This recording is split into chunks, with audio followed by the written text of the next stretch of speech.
Hi എല്ലാവർക്കും രേഖാസ് kitchen വേൾഡിൻ്റെ പുതിയ വീഡിയോയിലേക്ക് സ്വാഗതം.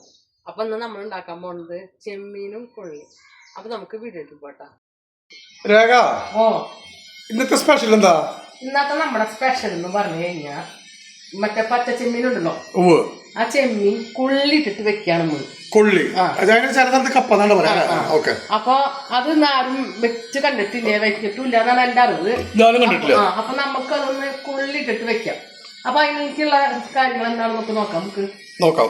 അതെ, 1/2 കിലോ ചെമ്മീനെ കഴുകി വൃത്തിയാക്കി വെച്ചിട്ടുണ്ട്. അപ്പൊ അതായത് നമ്മുടെ ഇതിൻ്റെ ഉള്ളിൽ ഒരു ചെറിയ ഞാരുണ്ടാവും, അതൊക്കെ ഞാൻ കളഞ്ഞിട്ട് തന്നെ വെച്ചേക്കണത്.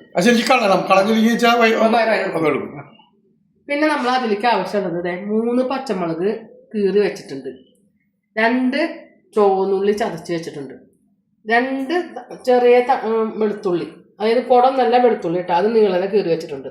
പിന്നെ 1 കഷ്ണം ഇഞ്ചി ചതച്ച് വെച്ചിട്ടുണ്ട്.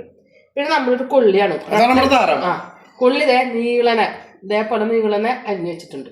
പിന്നെ കറിവേപ്പില. അപ്പോൾ നമ്മളിത് കറി ശരിയാക്കാനായിട്ട് ഒരു ചട്ടി എടുത്ത് വെച്ചിട്ടുണ്ട്. അപ്പോൾ അതിലേക്ക് നമുക്ക് ചെമ്മീൻ ഇട്ട് കൊടുക്കാം.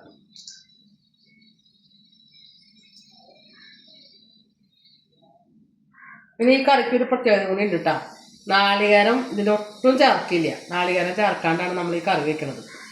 അതിലേക്ക് ഇതേ നന്നാക്കി വെച്ച പച്ചമുളക് ഇട്ട് കൊടുത്തു, ഉള്ളി ഇട്ട് കൊടുത്തു, വേപ്പിൻ്റെ ഇട്ട് കൊടുത്തു, വെളുത്തുള്ളി ഇട്ട് കൊടുത്തു, ഇഞ്ചി, കൊള്ളി.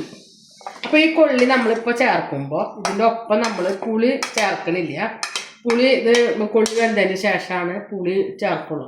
പിന്നെ ഇതിൽ നമ്മൾ പിന്നെ ചേർക്കുന്നത് ചെമ്മീനിൽ എപ്പോഴും കുടപ്പുളിയാണ് ഏറ്റവും ടേസ്റ്റ്. പക്ഷെ ഇതിൽ നമ്മൾ സാധാ വാളംപുള്ളിയാണ് പിഴിഞ്ഞ് ഒഴിക്കുന്നത്.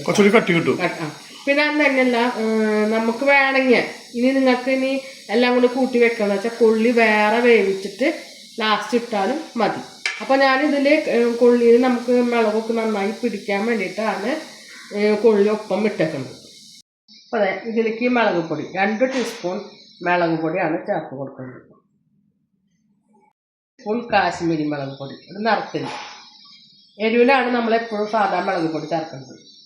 1 ടീസ്പൂൺ മല്ലിപ്പൊടി, 1/4 ടീസ്പൂൺ മഞ്ഞൾപ്പൊടി, 1/4 ടീസ്പൂൺ പെരുംജീരകപ്പൊടി. ഇത് നിങ്ങൾക്ക് ഇഷ്ടമുണ്ടെങ്കിൽ ചേർത്താൽ മതി. ഇതൊരു ഞാനൊരു ഫ്ലേവറിനാണ് ഈ പെരുംജീരകപ്പൊടി ചേർത്ത് കൊടുക്കുന്നത് കേട്ടോ. കറിക്ക് ആവശ്യമായിട്ടുള്ള ഉപ്പ് ഇട്ട് കൊടുത്തിട്ടുണ്ട്. ഇതിൻ്റെ ഒപ്പം തന്നെ നമ്മൾ കുറച്ച് വെളിച്ചെണ്ണ കൂടി ഒഴിച്ച് കൊടുക്കണം കേട്ടോ. ഇനി നമ്മളിത് നമ്മൾ കൈകൊണ്ട് ആക്കരുത്, കൈ കൊണ്ട് നന്നായി ഇങ്ങനെ മിക്സാക്കാം. അപ്പോൾ ആ കൊള്ളിയിലേക്കൊക്കെ നന്നായി പിടിക്കാൻ വേണ്ടിയിട്ടാണ് കൈ കൊണ്ട് തന്നെ മിക്സാക്കാൻ പറയുന്നത്. നമുക്ക് കറിക്ക് ആവശ്യമായിട്ടുള്ള പുളിയാണ് ഞാൻ വെള്ളത്തിലിട്ട് വെച്ചേക്കുന്നത്. ഞാൻ നേരത്തെ പറഞ്ഞിട്ടുണ്ടാവുന്നു, പുളി നമ്മളൊപ്പം ഒഴിക്കില്ല, കൊള്ളി വെന്തതിന് ശേഷമേ ഒഴിക്കുള്ളൂ. പിന്നെ നമ്മൾക്ക് അതിലേക്ക് കാച്ചാനായിട്ട് കുറച്ച് ചുവന്നുള്ളി അരിഞ്ഞ് വെച്ചിട്ടുണ്ട് കേട്ടോ. അപ്പോൾ കൂട്ടി തിരുപ്പി വെച്ചിട്ട് 5 മിനിറ്റ് ആയിട്ടുണ്ട്. അപ്പോൾ നമുക്ക് ഇനി ഇതിലേക്ക് ആവശ്യത്തിനുള്ള വെള്ളം ഒഴിച്ച് കൊടുക്കാം കേട്ടോ. നമ്മൾ ആദ്യം കുറച്ച് വെള്ളം ഒഴിച്ച് കൊടുത്തു. എന്നിട്ട് നമ്മൾ കൈ കൊണ്ട് കലക്കി കൊടുക്കാട്ടെ, ഒന്ന് മിക്സാക്കാം. അപ്പോൾ അത് നമുക്കപ്പോൾ അറിയാൻ പറ്റും വെള്ളം എത്രത്തോളം വേണ്ടി വരുന്നുള്ള കാര്യം. അപ്പോൾ നമുക്ക് വെള്ളം പോരായാണ്. അപ്പോൾ നമ്മൾ കുറച്ചും കൂടി വെള്ളം ഒഴിച്ച് കൊടുക്കുന്നുണ്ട് കേട്ടോ. ഇത്രയാണ് നമ്മൾ വെള്ളം ഒഴിച്ച് കൊടുത്തത്. ഇനി നമ്മൾക്ക് പുളി വെള്ളം കൂടി ചേർക്കാനുള്ളതാണ്. അപ്പോൾ നമുക്ക് ഇതിൻ്റെ മീൻ കറിക്ക് ആവശ്യത്തിനുള്ള വെള്ളമൊക്കെ കിട്ടും. നമ്മൾ സ്റ്റൗവൊക്കെ കത്തിച്ച് വെച്ചിട്ടുണ്ട്. ഇനി നമുക്ക് മൂടി വെച്ച് വേവിക്കാം കേട്ടോ. നമുക്ക് കൂട്ടാൻ എന്തായി നോക്കാം കേട്ടോ. അപ്പോൾ നമ്മുടെ കൊള്ളിയൊക്കെ വെന്തോ നോക്കാം, മൂടിക്ക് നോക്കാം. ഒന്ന് പതുക്കാനൊന്ന് ഇളക്കി കൊടുക്കാം നമുക്ക്. ഇത് നമുക്ക് കൊള്ളി എടുത്തിട്ട് പറഞ്ഞാൽ നോക്കാം നമ്മുടെ വെന്തോന്നൊക്കെ.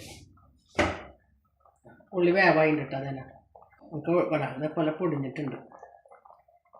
ഇനി നമ്മളിത് വരെ പുളി വെള്ളം ചേർത്തിട്ടില്ല. അപ്പോൾ അതിലേക്ക് നമ്മൾ പുളി പിഴിഞ്ഞ് ഒഴിച്ച് ഒരു ഗ്ലാസ്സിൽ പകർത്തി വെച്ചിട്ടുണ്ട്. അതെന്താ പകർത്തി വെക്കാൻ കാരണം വെച്ചാൽ നമ്മളെ കുരുവൊന്നും തടയാണ്ടിരിക്കാൻ വേണ്ടിയിട്ടാണ്. കൊള്ളി വെന്തോ നോക്കി, കൊള്ളി വെന്തു. അപ്പോൾ നമ്മൾ കുറച്ച് പുളി വെള്ളം ഒഴിച്ച് കൊടുത്തിട്ടുണ്ട്. അതിന് ശേഷം നമുക്ക് വീണ്ടും നന്നായി തിളപ്പിക്കാൻ വേണ്ടിയിട്ട് നമ്മളൊന്ന് മൂടി വയ്ക്കാം. എന്നിട്ട് നമ്മൾ പുളിയും ഉപ്പൊക്കെ ഉണ്ടോന്ന് നമ്മൾ കറക്റ്റ് പാകാണെന്ന് നോക്കാം. അപ്പോൾ നമുക്ക് കൂട്ടാൻ ഉണ്ടായി നോക്കി നോക്കാം കേട്ടോ.